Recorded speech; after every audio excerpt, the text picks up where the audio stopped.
Legitimately exciting updates for the Quest platform, including a fix for Quest 3 we've needed since launch, and the release of a feature we've been waiting for since the beginning of the Quest line of devices. Today we're talking about V66 and some other exciting additions to the Quest software. And let's start with one of the most exciting ones, Netflix. That's right, Netflix is finally going to be watchable on the Quest, not in its own theater, but in the Quest browser.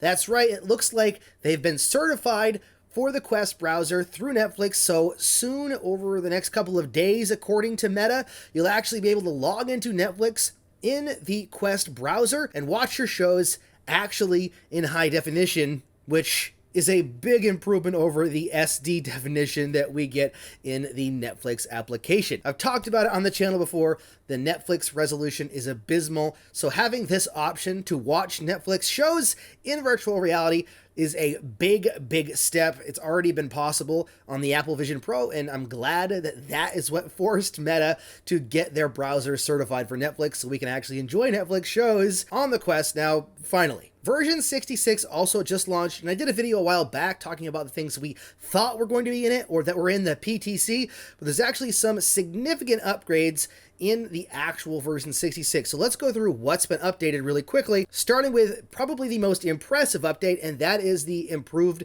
pass-through experience. The video you're seeing on screen right now shows the difference between V65 and V66, and what a difference it is. The update apparently makes improvements to the pass-through by adjusting exposure, colors, and contrast, giving it a more realistic mixed reality image. It says it also significantly reduces the image distortion in pass-through so that your hands and other objects look more natural in mixed reality. And it's a very obvious change that you're seeing in the video here. There's also something else exciting about this video, but I'll hold off for that in just a second. It also says you may notice that your virtual hands now align better with the image of your real world hands in pass-through, making it more natural to interact with virtual objects and panels. It says that the pass-through improvements are gradually rolling out so that there's no unforeseen circumstances. So even if you have V66, you might not see the changes right away, but they will be coming. Now, before we hop away from this video that's been playing, let me pause it right here. This is paused, and you can look in the background. This is a video that was shared both on the blog and by Boz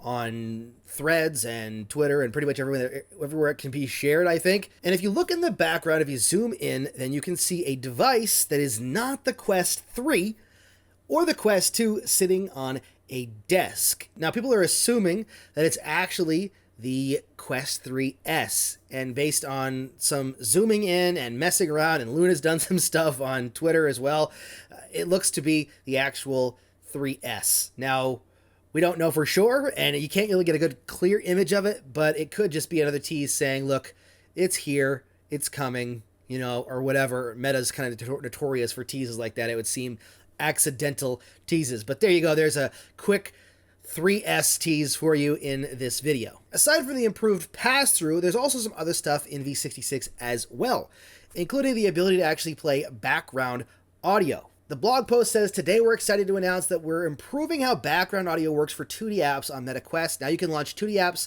like the browser, play music or a video, and minimize the app without automatically pausing playback, which means you can log into your music streaming software in the browser, minimize it, and be playing golf or whatever you want with your music playing in the background. Big deal, really, for people that want to play in single player and want to listen to something, or even watch something, or not watch it, but listen to what they have playing. Maybe it's a podcast or a YouTube video.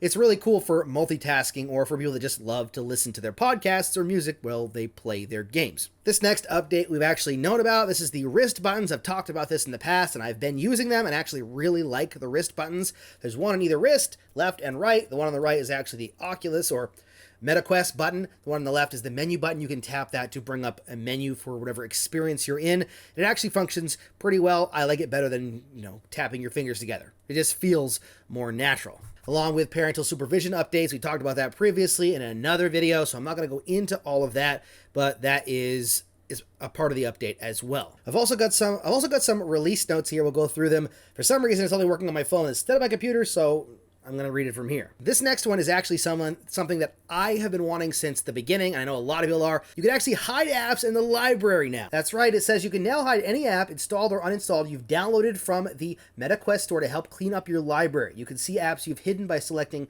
Hidden from the drop-down menu in the top right. Massive deal. Like, I can actually clean up my library now. I have games that I'll never play again or I don't want to have on there unless I'm going to play them. And this is a big deal for people like me that have a big library because I get a lot of games.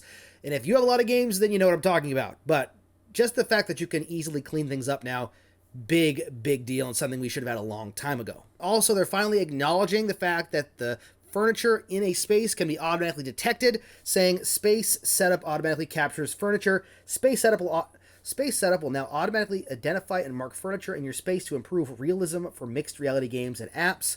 For now, this will work for windows, doors, tables, couches, storage, screens, and beds, with additional furniture types supported over time. We've kind of known about that for a little while, but it's nice to see it officially revealed. Another update, too, is the MetaQuest gallery on the web. You can actually go to meta.com/gallery/quest and see all of your gallery content that instead of going into the app, which will make it a lot better because it's going to sync all of your videos and pictures on your headset to this website if you allow it to, and you can go and download them on a PC or whatever without having to use the application.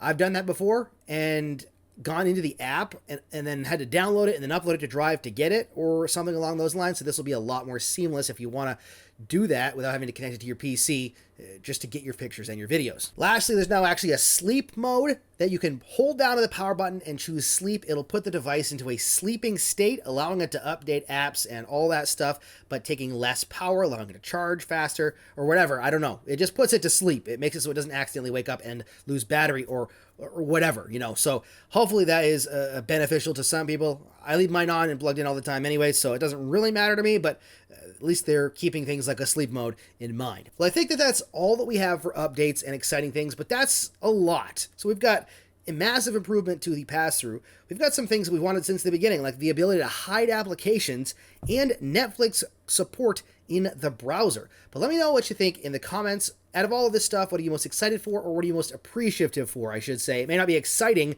but it is good for the platform. Let me know what you think down in the comments. And thank you so much for watching. Don't forget to subscribe, and happy questing.